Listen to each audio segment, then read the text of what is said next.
दोस्तों केएल राहुल मरते मरते बचे, शार्दुल ठाकुर का सिर फूटा और बुमराह की उंगली टूटी।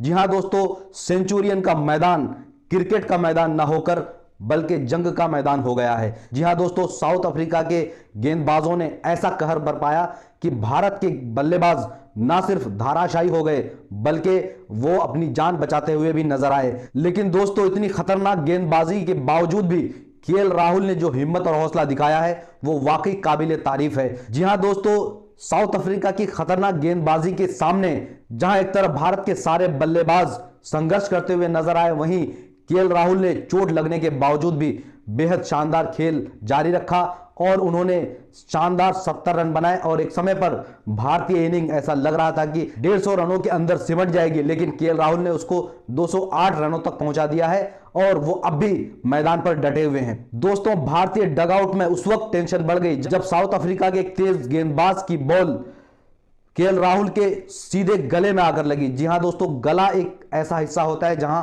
कोई भी प्रोटेक्शन नहीं होता है। वो दर्द से कराहने लगे, फिजियो को बुलाया गया, फिजियो ने काफी देर तक उनकी सिकाई की। थोड़ी देर बाद हालांकि वो नॉर्मल हो गए और फिर वो बैटिंग करने लगे। उसके बाद उन्होंने बेहद शानदार इनिंग खेली। अपने 70 रनों की पारी में उन्होंने 2 छक्के भी लगाए। दोस्तों, पहले दिन का खेल खत्म होने तक भारत ने 208 रन बनाए हैं और भारत के 8 बल्लेबाज पवेलियन लौट चुके हैं। केएल राहुल को छोड़ दे तो भारत का कोई भी बल्लेबाज 50 का आंकड़ा पार नहीं कर सका। हालांकि विराट कोहली और श्रेयस अय्यर ने थोड़ी देर भारतीय इनिंग को संभाला, लेकिन वो भी बहुत ही सस्ते में आउट हो गए। और फिर शार्दुल ठाकुर ने भी बेहद संघर्षपूर्ण पारी खेला और उन्होंने भी केएल राहुल का जमकर साथ दिया। दोस्तों, इस मैच में सिर्फ केएल राहुल ही चोटिल नहीं हुए बल्कि शार्दुल ठाकुर भी चोटिल हो गए जब साउथ अफ्रीकी बॉलर का एक गेंद शार्दुल ठाकुर के सीधे हेलमेट पर आके लगी और ये बॉल इतनी तेज थी कि हेलमेट पे लगने के बावजूद भी शार्दुल ठाकुर का सिर फूल गया और वहां पर एक निशान पड़ गया। आप तस्वीर में देख सकते हैं कि किस तरीके से शार्दुल ठाकुर का सिर का एक हिस्सा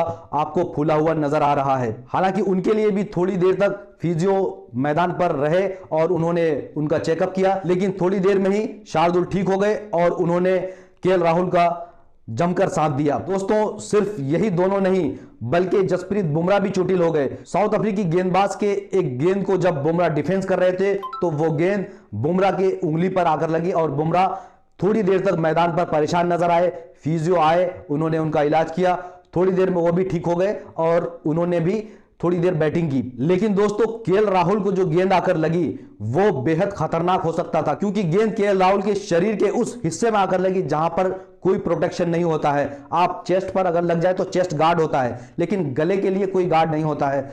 ऐसे में उनके लिए यह बहुत खतरनाक हो सकता था, कुछ भी हो सकता था, जान भी जा सकती थी। लेकिन शुक्र है कि सब कुछ ठीक रहा और वो फिर बैटिंग करने लगे। ना सिर्फ बैटिंग की बल्कि धमाकेदार 70 रन बनाकर वो अब भी मैदान पर डटे हुए हैं और भारत का एक छोर संभाले हुए हैं और कहीं ना कहीं भारत को एक सम्मानजनक स्कोर तक पहुंचा दिया है।